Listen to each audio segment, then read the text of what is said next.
Hi, welcome to this video. In this video I'd like to go over an opening. This will be an introduction to a particular opening of defense for black against the Queen's Gambit. And I'll just introduce some of the main ideas. One of the reasons why I want to make this video is there's lots of different videos on chess on YouTube. There are videos of people playing blitz or rapid, doing tactics, and plenty of different video resources on different openings, but this is an opening that I feel has been neglected somewhat. So before I actually show the opening line that I'm going to talk about, let me just introduce the Queen's Gambit for anybody that's watching that's not familiar. So white starts with the pawn in front of their queen, d4, black responds in kind, d5, and white then tries to gain superiority in the center by attacking the d5 pawn with a flank pawn, right, mobilizing their c pawn. One line might continue with black defending the d5 pawn, white increasing the pressure with knight c3, black defending, and there's different moves here. White can continue the pressure with bishop g5, might also play something like knight f3, in which case black has a free hand to play a number of moves, one of them being c5. You can see in this particular opening line, and in a lot of different or similar opening lines, starting with d4, d5, both sides have tried to mobilize their c-pawn to put pressure on the center. That's been their primary break, playing c4 or c5, and then playing knight c3 or knight c6, putting the knight behind the pawn. The opening response that I'm going to talk about, which I would recommend and I actually enjoy playing, is the Chigorin Defence with knight c6. And this looks like it breaks the so-called rule that you should be developing your knight behind the pawn and mobilizing your c-pawn in this type of opening. But the key idea here is that black is not primarily going to be aiming for the c5 break, but instead will be trying to play for e5. Perfectly legitimate way to challenge the center. This also helps counterattack and control both the d4 and e5 square, and again, it doesn't really break any opening principles in that regard. So there's a number of different ways white can meet this. The most principled one you might think would be to take the pawn. Black would recapture with the queen. And now it actually is a mistake to try and gain time on the queen with knight c3. If you're a fan of playing the white side of the Scandinavian, you might consider this move, but the problem here is that black's move, knight c6 on move 2, controlled not only e5 but also d4. So black would just take on d4, or trade queens.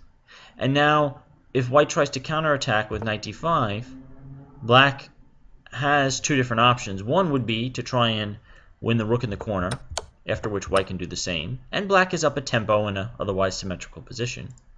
But even better is just playing knight e6.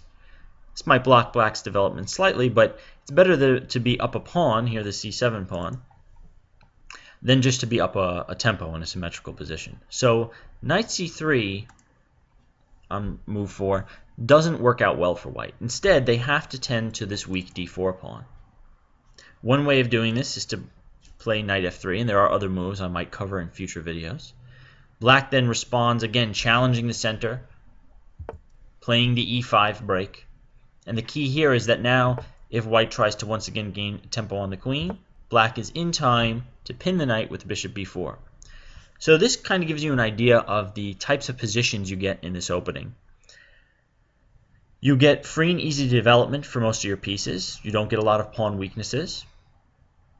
You might not get superiority in the center. White usually does tend to have a better pawn structure in the center, or at least more pawns in the center, if not a better structure. But black certainly gets rapid development and a lot of active play. White can try in here, for example, to break the pin, where black would trade the knight, not to lose any time with the queen, attack white's knight, and here a move like knight f6 is okay, but probably best is playing e3, actually sacrificing this pawn, again to cramp white or make their development harder. It's not easy here for white to develop the light squared bishop, which means it's not easy for them to castle or develop their rook, right? Even though they have a nice central pawn mass. So that's just one possible line. So if we go back,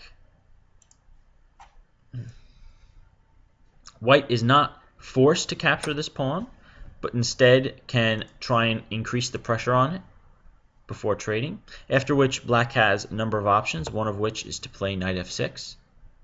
Here white can trade, again try and gain superiority in the center, but here black trades the knight off without any loss of time and strikes back with the thematic move e5. And it's not actually possible here for white to maintain the center intact the way it is.